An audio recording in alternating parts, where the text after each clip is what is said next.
Bonsoir à tous et merci de préférer la télévision nationale dans l'actualité tenue d'une rencontre sous-régionale pour promouvoir le secteur agricole.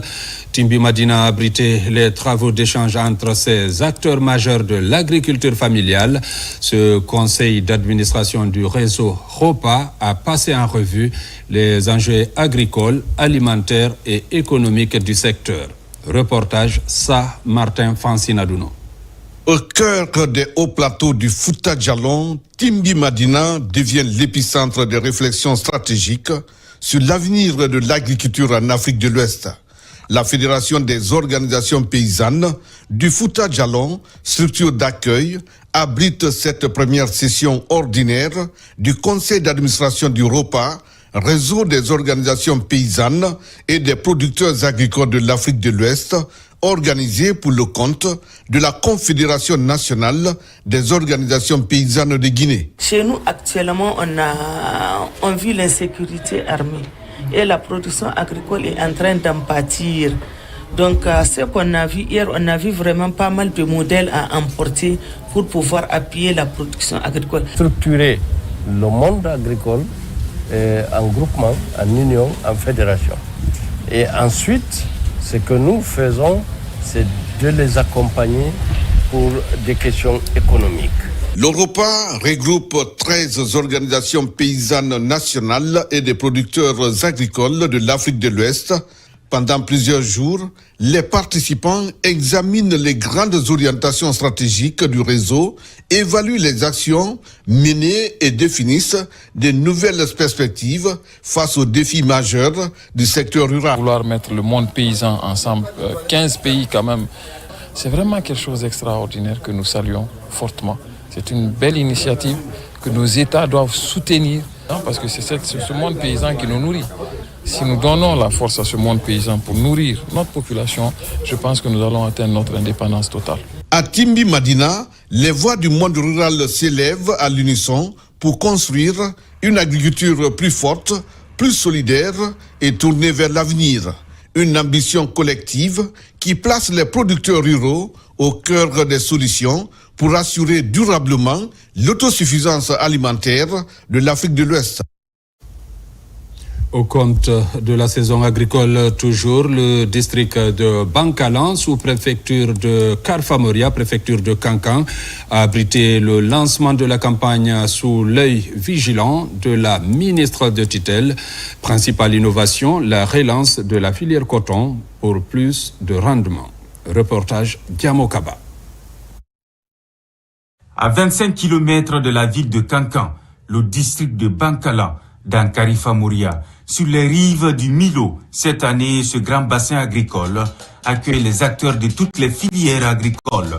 En première ligne, la ministre de l'Agriculture pour porter la voix du chef de l'État. Dans son agenda, annoncer les bonnes nouvelles pour revitaliser le secteur agricole et galvaniser les acteurs de la culture du coton pour une campagne agricole couronnée de succès. La culture du coton constituait une source de revenus pour les braves populations et contribuait ainsi au développement socio-économique de la société à travers la création d'emplois directs et indirects. Malheureusement, ces dernières années, nous avons connu une baisse significative de la production, ce qui a eu des conséquences néfastes sur nos communautés. Nous visons 5 000 hectares pour qu'une fois, nous soyons dans la durabilité, dans la rentabilité.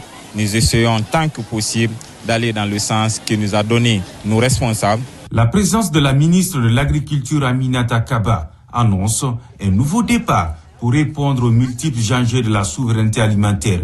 Le signal fort cadre parfaitement avec la vision du programme Simandou 2040. Notre ambition est claire. Ramener la Guinée à des années de gloire cotonnière et au-delà, repositionner durablement notre pays parmi les grands producteurs et exportateurs de coton en Afrique, à l'instar de nos pays de la sous-région, notamment le Mali, le Burkina et le Bénin. La campagne cotonnière 2026-2027 s'inscrit dans cette dynamique de reconquête et marque une étape décisive dans le processus de redynamisation de la filière conformément à la vision du président de la République, son Excellence Mamadi Doumbouya. Avec ce programme, le ministère consacre son orientation vers une agriculture durable. Des investissements sont à renforcer pour créer un véritable pôle de développement d'activités économiques.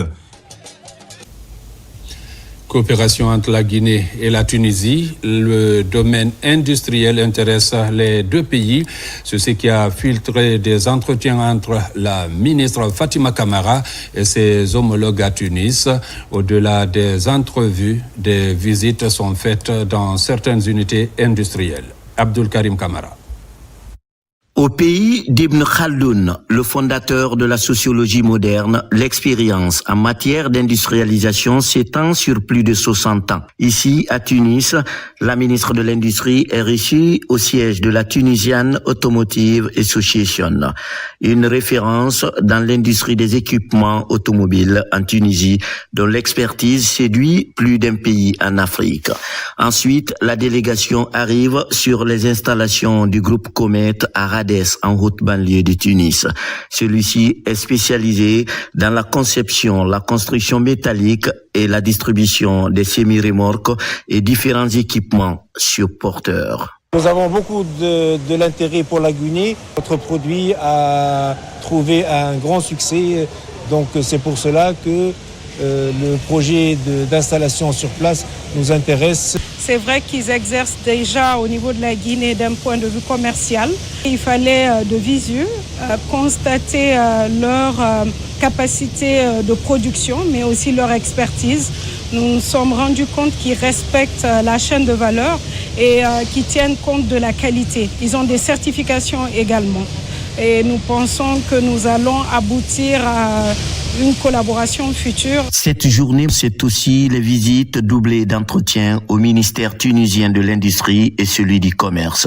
Là aussi, les échanges portent sur comment mieux cerner les besoins d'une vision partagée afin de créer une dynamique en cohérence avec les plans de développement des deux pays. Nous savons que le pilier 1 du Simandou 2040 rentre dans ce cadre. Donc nous voulons développer un renforcement institutionnel par des compétences techniques tunisiennes. Donc ils ont bien voulu accepter cette collaboration qui va être matérialisée, concrétisée au niveau de la Guinée par 2 signatures de nos ministères. Les équipes techniques guinéennes et tunisiennes vont réfléchir sur les différentes pistes de collaboration et le tout s'articulera autour de la redynamisation de la grande commission mixte de coopération dont la dernière session s'est tenue en 2018. À la Cité des sciences, tenue du Salon du codage et de la robotique, suivi du Forum de compétences numériques en Guinée. Ambition affichée, mettre le digital à la portée des jeunes afin de répondre aux besoins du marché de l'emploi. Reportage Pascaline Yomalo. Étudiants, enseignants, professionnels du numérique et passionnés de la technologie ont répondu présent, réunis autour d'un même enjeu, préparer la jeunesse guinéenne aux exigences du monde digital. Au programme, exposition, démonstration de robots, ateliers de programmation et de panels de discussion. Codage robotique, ce sont les compétences qui sont exigées dans ce monde du XXIe siècle. L'objectif principalement, c'est justement préparer ces enfants au métier du futur. Sakoro s'inscrit dans une dynamique de réforme visant à adapter le système éducatif aux réalités du marché de l'emploi. L'ambition, doter les jeunes de compétences pour être compétitifs, innovants et autonomes.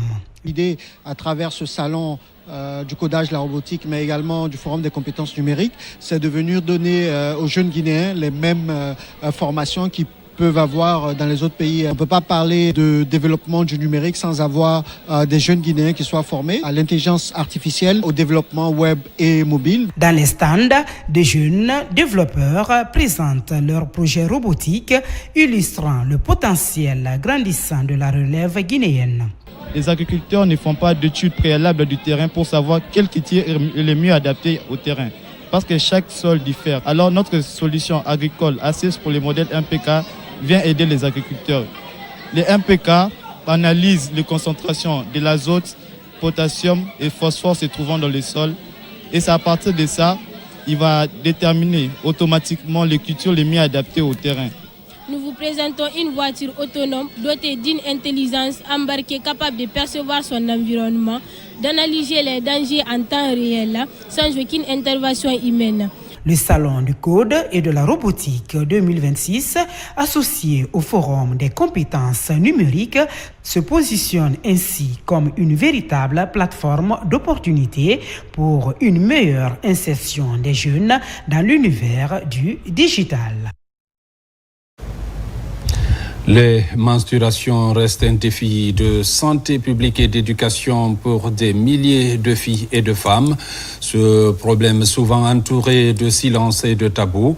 L'ONG Action des femmes et filles de Guinée AFIG pour briser les barrières lance un forum national dédié à la question avec une vaste campagne de sensibilisation dans plusieurs localités du pays. Reportage Sona Sagnon.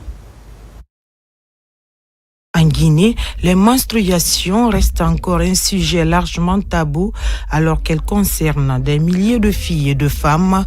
Pour briser ce silence, l'ONG Action des femmes et filles de Guinée, AFIG, lance officiellement le Forum national sur les menstruations. C'est de sensibiliser les parents à une communication adéquate avec leurs jeunes filles. Également, sensibiliser les jeunes filles à lever le tabou. Sensibiliser les leaders religieux à pouvoir faire passer le message pour vraiment lever le tabou sur ces questions. Le gouvernement guinéen, à travers le ministère de la Santé et de l'Hygiène publique, réaffirme son engagement à promouvoir la santé menstruelle comme une composante essentielle de la santé sexuelle et reproductive des femmes et jeunes filles en âge de procréer. Pendant un mois, des campagnes de sensibilisation seront menées à Conakry, Kindia, Boké, Mamou et Kankan. Objectif, impliquer les communautés et encourager le dialogue autour de l'hygiène menstruelle. L'initiative prévoit également la distribution de 300 000 serviettes hygiéniques à travers le pays, un appui essentiel pour de nombreuses jeunes filles, souvent confrontées à un manque d'accès aux produits d'hygiène, une situation qui impacte leur santé, leur bien-être et leur scolarité. On a su que c'est une question qui confisque l'avenir des jeunes filles. Salut ce travail remarquable. Les menstruations ne doivent jamais être un frein à l'éducation, à la santé, à la dignité ou à l'épanouissement de la femme. Ce forum constitue donc un cadre stratégique de dialogue, de réflexion et d'action. Depuis plus de 6 ans, l'AFIG œuvre dans les domaines de la santé sexuelle et reproductive, de la scolarisation des enfants et de la lutte contre les violences basées sur le genre. À travers cette initiative, l'organisation entend faire des menstruations un sujet de discussion ouvert, inclusif et accessible à toutes et à tous. Au Sénégal, voyage spirituel dénommé Dakar. Plus de 2000 fidèles musulmans se donnent rendez-vous pour 10 jours, non loin de la cité sainte de Madina Gounass. Là-bas, la mobilisation remonte depuis plusieurs décennies. Nombreuses nationalités répondent à l'invitation, dont plusieurs Guinéens. Reportage Kerfalamane Noumousso Diakité. Dans la région de Kolda, au Sénégal, voici la ville sainte de Médina Gounass. Fondée par un certain Tierno Mamadou Saïdou, la localité sert depuis 1942 de repère pour une retraite spirituelle. Un cheminement de la foi appelé Dakar qui se tient au milieu de nulle part dans la savane, à plus de 10 km de Médina Gounass. Cette année encore, le Dakar refoule du monde, des fidèles musulmans loin du tumulte de leur quotidien pour la quête de l'intériorité de la retraite. Il y a des marabouts qui ont des talibés un peu partout, mais les faire regrouper dans ce système associatif et faire du Dakar un lieu de rencontre de toutes ces communautés veut effectivement dire qu'il y a une possibilité que l'intégration africaine, que la paix dans la sous-région puisse se faire. Pendant 10 jours, les esprits sont figés par les prières, la wazifa, le zikr, la lecture du Saint-Coran, qui sont les éléments essentiels du Dakar. Ces fidèles musulmans sont venus de toute la région ouest africaine, ainsi que d'autres pays du monde, et la Guinée est valablement représentée. Ce que nous avions puisé de cette occasion, de cette rencontre est immense. Seul Dieu sait ce que ça représente au fond pour nous. Parce que depuis que nous sommes arrivés, on a fait des découvertes et puis on a eu l'opportunité de lire le Coran, de profiter de l'enseignement des différents chers. Et puis surtout, nous avions prié pour le pays, chose qu'il ne faut pas oublier. Parce que si on est là aujourd'hui, on représente la Guinée. Que les bénédictions de cette rencontre religieuse soient bénéfiques pour nous tous. Nous prions pour la paix, pour la population et surtout pour le président de la République, Mamadi Doumbouya. Les valeurs spirituelles incarnées par cette retraite sont de plus en plus préservées par la fondation Dantal Dakar et chaque année, plus de 2000 participants, tous des hommes, y séjournent car la présence des femmes n'est pas autorisée. Mesdames, Messieurs, c'est la fin de cette édition. Merci à vous qui nous suivez du côté de Yembérens et dans la préfecture de Mali, comme partout ailleurs dans le monde. Bonne suite de programmes sur la télévision nationale.